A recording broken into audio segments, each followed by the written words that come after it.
ना वो उस इरादे से आए हैं वहां पे। ठीक, चले देखें, आए हैं, लड़ाई तो हुई है, सारा ये डिस्प्यूट चल रहा है, कुछ ना कुछ तो है, इसलिए कि मोदी जी ने भी उनको कहा है कि वो एक्सपेंशनिस्ट हैं और अब एक्सपेंशन की ये जो पॉलिसी है अब ये नहीं चल सकती आज के दौर में, तो यकीनन कुछ ना कुछ तो है। अच्छा, और शुरू में जब वो आए थे आपसे भी मेरी बात हुई और यहीं पे बात हुई, तो आपने कहा था कि फिक्र ना करें, वो वापस चले जाएंगे, ये हमारे दरमियान चलता रहता है। मुझे लगता है कि सर जिस तरह आपने मिस कैलकुलेट किया उनको, आपकी जो सीनियर मिलिट्री लीडरशिप है उसने भी चाइनीज की जो इनिशियल मूवमेंट थी उसको मिस कैलकुलेट कर दिया, और लगता है ऐसे है कि चाइनीज प्रॉपर प्लानिंग से आए हैं और वो उन्होंने प्रीएम्प्ट किया है कुछ चीजों में इंडिया को, और वो ये समझ रहे थे कि शायद आप उनको इनसर्कल करने की कोशिश कर रहे हैं, तो उसकी बजाय वो आ गए।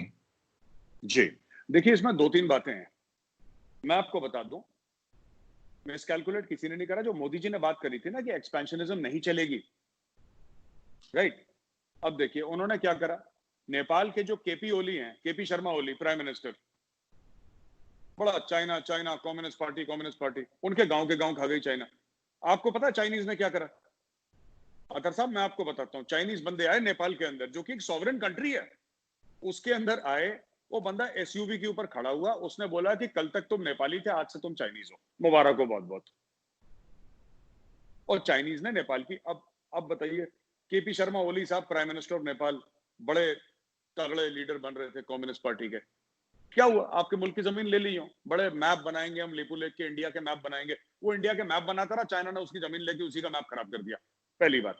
दूसरी चीज ये है कि मोदी जी ने बोला कि एक्सपेंशनिज्म नहीं चलेगी आज की दुनिया में, नोबडी विल टॉलरेट इट, यानी कहने का ये मतलब है कि अगर चाइना ये समझे कि एक्सपैंड कर लेगा into Indian territory, we will never permit it. देखिए बात यह ना कि हम लोग, हमें पता है आज तक हमने चाइना को दुख नहीं दिया आज तक, ठीक है सर, बट हमारे भी प्लान्स हैं and we have great capacity to cause pain to China. China को इतना दर्द हो सकता है कि चाइना, जिसको कहते हैं ना हिंदी में, करहा जाएगा चाइना। अब मैं आपको 4-5 चीजें बताता हूं चाइना को दर्द कैसे होता है, ठीक है ना? लोगों ने बोला साहब कि चाइना अंदर आने की कोशिश कर रहा था और ये कर रहा था और हमारे फौजी शहीद हो गए, आपने 59 ऐप बैन कर दिए, उससे क्या फर्क पड़ेगा? मैं बताता हूं क्या फर्क पड़ेगा। ऐप आपने बैन कर दिए, वो ऐप इंडिया में बैन करना अपने आप कोई बड़ी बात नहीं है, एक बड़ा स्टेप है गवर्नमेंट का, गवर्नमेंट अपना इंटेंट शो करा है, लेकिन क्या उस ऐप को इंडिया की वजह से इतना हार्म होगा चाइना को? नहीं। उसका असली नुकसान कहां पे होगा? क्योंकि जिसको लॉ में कहते हैं ना प्रेसिडेंस, आपने सुना होगा ये वर्ड, लीगल प्रेसिडेंस होता है। अब यूरोपियन कंट्रीज और अमेरिका को देखिए, चाइना ने कभी कुछ खुद नहीं बनाया, हजारों साल पहले चाइना ने पेपर और गन पाउडर बनाया था, उसके बाद चाइना ने कुछ नहीं बनाया। चाइना का सारा काम नकल वाला है। तो जो वीवो है चाइना का, वो ट्विटर की नकल है, राइट? चाइना कॉन्ट्रैक्ट मैन्युफैक्चरिंग करता है, कोई भी उसको ठेका दे देगा, ठेका बना के उसको वापस कर देगा। एप्पल का कोई भी सामान है, कंपनी फॉक्सकॉन है जो कि ताइवानीज कंपनी है, ओरिजिनल कंपनी एप्पल है जो कि अमेरिकन कंपनी है। चाइना क्या करता है? Contract manufacturing. कहने की मेरी बात आपसे ये है अतर साहब कि अब आपने प्रेसिडेंट सेट कर दिया, अब वो एप्स अमेरिका में बैन होंगे, वो एप्स यूरोप में बैन होंगे, दुनिया भर में बैन होंगे। दूसरी चीज मैं आपको बताता हूं, हांगकांग में जो चल रहा है, राइट, अगर चाइना ज्यादा करता है, India will give support to the freedom struggle in Hong, ठीक है? तीसरी चीज, Taiwan, diplomatic recognition of Taiwan, ठीक है? चाइना एक अलहदा मुल्क है, ठीक है, ये मैं टीवी पर कह चुका हूं, अलहदा मुल्क है जिसके जो बॉर्डर हैं 14 मुल्कों से मिलते हैं, 14 मुल्कों से बॉर्डर मिलते हैं चाइना के, और उसके जो डिस्प्यूट है वो 21 मुल्कों से हैं, यानी कि 2 मुल्क छोड़ के तीसरे मुल्क से उसका डिस्प्यूट है। अभी उसने बोल दिया कि जी रशिया का व्लादिवोस्टॉक भी हमारा ही है। तो ये एग्रेशन नहीं है, ये पागलपन है। और फिर पागल कुत्ते को किस तरीके से हैंडल करना है सबको आता है। देखिए ऐसा है ना कि अगर कोई सोचता है कि 130 करोड़ का मुल्क है और चीन आएगा और आंखें दिखाएगा और बोलेगा जी हम चाइनीज हैं, ये सब ऐसे नहीं होता। ये इंडिया है साहब, ये ऐसे नहीं होता। और ये वो वाला इंडिया नहीं है जो एक टाइम पे था कि जिसको कोई ना, जो वो था कि साहब हमारे पास पैसे भी नहीं है फिर भी लड़ रहे हैं और ये सब, वो नहीं है अब। अब पैसे भी हैं, हिम्मत भी है, चाइना आएगा फिर चाइना को सेट कर देंगे अच्छी तरीके से। सर आपने जिक्र किया एप्स वगैरह बैन की हैं, मतलब कि पाकिस्तान का जब जिक्र होता था तो सर्जिकल स्ट्राइक का जिक्र होता था, अब डिजिटल स्ट्राइक की बात हुई और उसके ऊपर काफी लोगों ने मजाक भी उड़ाया कि यार डिजिटल स्ट्राइक पर आपने ऑब्वियसली आपका अपना नुक्ता नजर है, आपने उसको यहाँ पे बताया, लेकिन जी अब जो रिस्पॉन्स है सर आपकी, जो आपकी पॉलिटिकल लीडरशिप है, आपके फौजी जवान जो वहां पे मारे गए, we have all the respect for them, वो अपने मुल्क की वहां पे हिफाजत कर रहे थे और वो लड़े जिस तरह भी उनका महदूद उनके वसाइल थे, इसलिए कि ऑब्वियसली असला इस्तेमाल करने की आपकी मिलिट्री लीडरशिप ने उनको इजाजत नहीं दी और वो वहां पे मारे गए।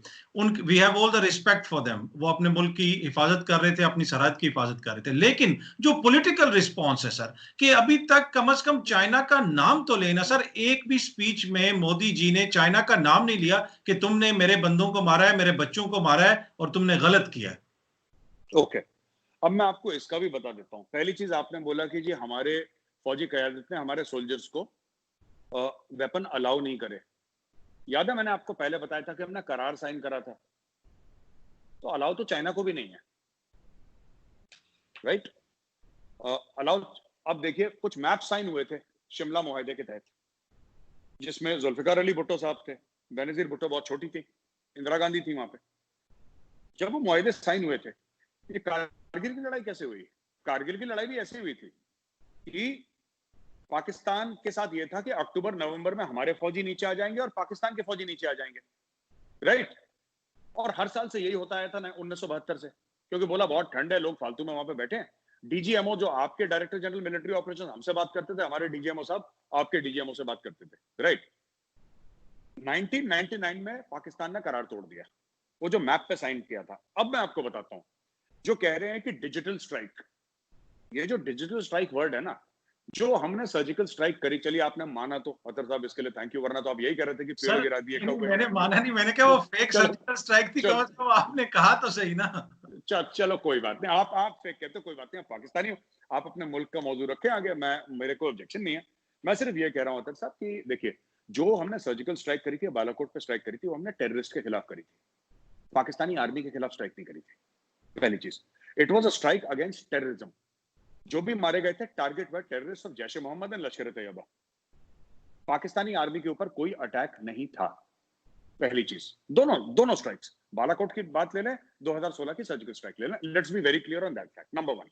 नंबर 2, जो आप बात करते हैं कि साहब आप लोगों ने वो करा वहां पे ना, क्या कहते हैं कि आपने बोला कि आपने चाइना का नाम तक नहीं लिया, राइट? मोदी जी ने, आई थिंक अगर मोदी जी लद्दाख गए हैं, नीमू गए हैं और वहां पे एक्सपेंशनिज्म के बारे में बात कर रहे हैं, अमेरिका के एयरक्राफ्ट कैरियर वहां पे हैं,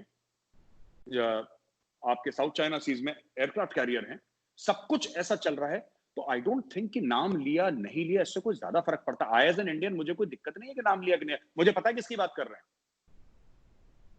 मुझे पता है वो किसकी बात कर रहे हैं, चाइना को भी पता है। क्यों? वो सिर्फ इंडिया में कुछ लोग और पाकिस्तान में कुछ लोग जिनको ये हुआ कि मोदी जी ने नाम नहीं लिया। अगर मोदी जी ने नाम नहीं लिया तो अगले दिन चाइना का रिएक्शन क्यों आया कि we are not expansionist? China भी यही बोलता। देखिए, जहां पे वो बड़ी एक फेमस कवाली है नुसरत फतेह अली खान साहब की, ये आग ऐसी लगाई मजा आ गया, है ना? मोदी जी ने जो बोला, जिसको पहुंचनी थी पहुंच गई, और जो ना समझे वो अनाड़ी हैं। सिर्फ पाकिस्तान में नहीं, इंडिया में भी कुछ लोग हैं, अरे जी मोदी जी ने नाम नहीं लिया, तो क्या वो नाम नहीं लिया? जिसके लिए बोला उसको पता लग गया, उनके मिनिस्ट्री ऑफ एक्सटर्नल अफेयर्स से जवाब भी आ गया, वो बात हो गई हमारी जी। और अगर कुछ करेगा, और जो हमारे बंदे हैं, ऐसे नहीं है कि हमारे बंदे, देखिए हम में शराफत थी, जो हमारे जवान वीरगति को प्राप्त हुए, हमने एडमिट करा, हमने उनको सैल्यूट करा, हमने उनको ऑनर करा।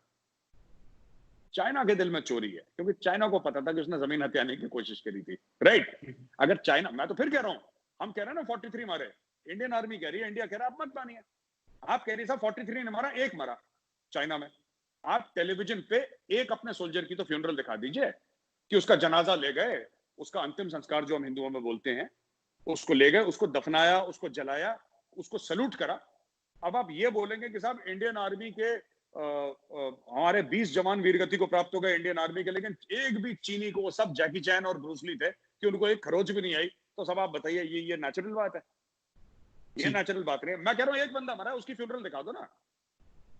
ठीक है। अच्छा सर, ऑब्वियसली आपने कहा कि मोदी जी ने जो पैगाम भिजवाना था वो पैगाम पहुंच गया, पर आप नहीं समझते कि एक नेशन जिसने मौन किया, जिसने जनाजे देखे, जिसने आखिरी रसूमात देखी अपने सोल्जर्स की, they deserve more, those soldiers deserve more कि हमारा लीडर खड़ा होके ऑन करे कि इसने मेरे बच्चों को मारा है और मैं इनके खिलाफ हूं। Don't you think that matters sir? देखिए, सबको पता है कि सरकार क्या कर रही है, सबको पता है कि सरकार क्या कर रही है, and people in India are very mature. ठीक है, people in India are very mature. जो लास्ट राइट सोल्जर्स को देनी थी, धूमधाम से दी गई लास्ट राइट्स, और जो भारत कर रहा है वो आपको दिख भी जाएगा अगले 5-6 महीने में। और अगर चीन को ये लगता है कि मामला खत्म, देखिए सिर्फ बोलने से कुछ नहीं होता, मैं बोलूं उससे कुछ नहीं होता। लोग नरेंद्र मोदी जी से ये नहीं पूछेंगे कि आपने उस समय स्टेज पे खड़े होकर ये क्यों नहीं बोला। इंडिया के लोग ऐसे नहीं है कि आपने क्या बोला, इंडिया के लोग ये बोलेंगे कि मोदी जी आपने क्या करा, आपने करा क्या, फिजिकली बताइए आपने क्या करा। और वो जो फिजिकली है वो आपको 6 से लेकर 8 महीने में दिख जाएगा कि क्या हो रहा है। It's in front of you, world का मीडिया उसको कवर करेगा, जो होगा आपको पता लग जाएगा। देखिए, सिर्फ हमारे 20 गए और उनके 43 गए, हिसाब बराबर नहीं हुआ। पहला बार उन्होंने करा था, करार उन्होंने तोड़ा। ठीक है, आप देखिएगा धीरे धीरे। और इसका जवाब जो है सिर्फ मिलिटरीली नहीं, इसका जवाब डिप्लोमेटिकली, इकोनॉमिकली, हर जगह से। और दुनिया के बहुत देश, अभी आपको पता है जब इंडिया सिक्योरिटी काउंसिल में आया तो नॉन परमानेंट मेंबर बनके यूनाइटेड नेशन सिक्योरिटी काउंसिल में आया, तो आपके पाकिस्तान के बहुत बड़े डिप्लोमेट, में नाम भूल रहा हूं उनका, उन्होंने ये बोला कि ये कोई बड़ी बात नहीं है, ये कोई बड़ी बात नहीं है कि इंडिया कोई नॉन परमानेंट मेंबर बन गया। पाकिस्तान भी बन चुका है कई बार पहले, तो इसमें कोई बड़ी बात नहीं है कि इंडिया बन गया। तो देन द एंकर आस्क कि साहब बड़ी बात क्या है? फिर कह रहा बड़ी बात यह है कि किस मार्जिन से इंडिया बढ़ा। India got 80-90% of the votes, if I am not mistaken, अगर मुझे मेरी याददाश्त कमजोर नहीं हो रही इस वक्त। ये एक इंडिया का एक बहुत मैसिव सपोर्ट है वर्ल्ड में। क्योंकि इंडिया ने क्या करा है मैं आपको बताता हूं। राइट, इंडिया ने पहली चोट मारी है। हर समय लोगों को लगता था अरे यार चाइना ना बुरा मान